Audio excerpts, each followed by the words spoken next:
Welcome to the SEO.co Search Engine Optimization Podcast. Digital marketing essentials and next-level tactics. From off-site and on-site optimization to persuasive selling and everything in between. You'll learn actionable tips on what it takes to outright and outrank your competition.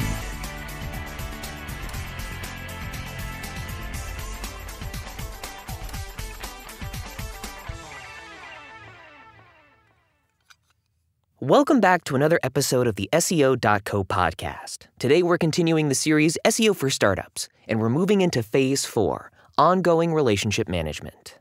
There are some ongoing considerations you'll need to bear in mind as your reputation grows and you start striving for higher goals.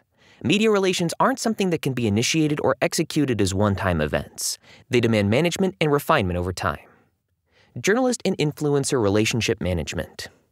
You're going to need to manage your relationship with journalists, influencers, editors, and publishers on a regular basis. If you lose contact for too long, you could lose them from your network entirely. Here's how to keep your contacts happy and engaged. Always be polite and respectful. This should go without saying, but even when you find yourself in a professional disagreement, you need to remain polite and respectful at all costs. Along those lines, you need to respect your contacts' time and never burden them with excessive requests. Secondly, contribute content or ideas at least monthly. If you want to keep your contacts within your circle, aim to have a touch point at least once a month. This might mean submitting an article for publication, or it might mean simply reaching out with a question or an idea. Also, never ignore a message. Whenever your contact reaches out to you via email, phone, or any other medium, don't let them go without a response.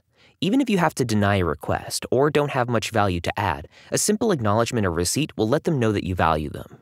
And lastly, be willing to do favors. You don't need to bend over backwards to keep your contacts happy, but if you can do them occasional favors, you should try to. It helps keep the relationship mutually positive. Next, let's talk about cross-promotional opportunities. You also want to take advantage of any cross-promotional opportunities you can find. Usually, this involves supporting a press release or coverage article on an external publisher by using your own marketing campaigns. For example, you might share a positive press piece on your personal brand social media channel, or email it out to your subscribers. Refer to the earlier episode on media coverage's relationship to other marketing strategies for more ideas. Next, showcase your new authority. Don't forget to take ownership of your latest publication opportunities by showcasing your affiliation with major publication brands. On your website, you should have a rotating list of publishers or a collage of different logos of those publishers to demonstrate social proof and make your reputation known. Similarly, you'll want to reference your partnerships and previous coverage in every new pitch or every new relationship you create. This will help you land even bigger and better opportunities in the future. So let's look at ways to build links to a brand new startup. If done properly, you can get tons of new users to your website with a small marketing budget. The basic equation to SEO is simple. Find useful keywords to target and ensure your website is optimized and build links. I won't be going over the first two parts of the equation, so here are some SEO tutorials to get you going. The section of SEO that newcomers find daunting is link building. It can be tough to build high-quality white-hat links to a new website. Also, building links to a startup can be very different than to backlink building for an e-commerce website. Lucky for you, we're here to help. We're going to walk you through 5 link building strategies that will get your startup ranking in no time. To demonstrate clear examples, let's pretend we have a SaaS company that sells an appointment booking calendar app named Calendar Pro. First, run a PR campaign. Good old PR is one of the best ways to build links to a website. You can get links from massive publications with a little bit of work. Coverage on these publications can also drive lots of new users to your website regardless of links. The most important part of any public relations campaign is that you have something to talk about. When reaching out to reporters, make sure you tell them why your company is different and why what you're doing is special. What does your app do differently? What service are you providing that nobody else does? Another important aspect is picking the right reporter and getting their personal email. In most cases, pitching to a general support email will go unnoticed. Make sure they've covered a similar topic before and what you're saying interests them.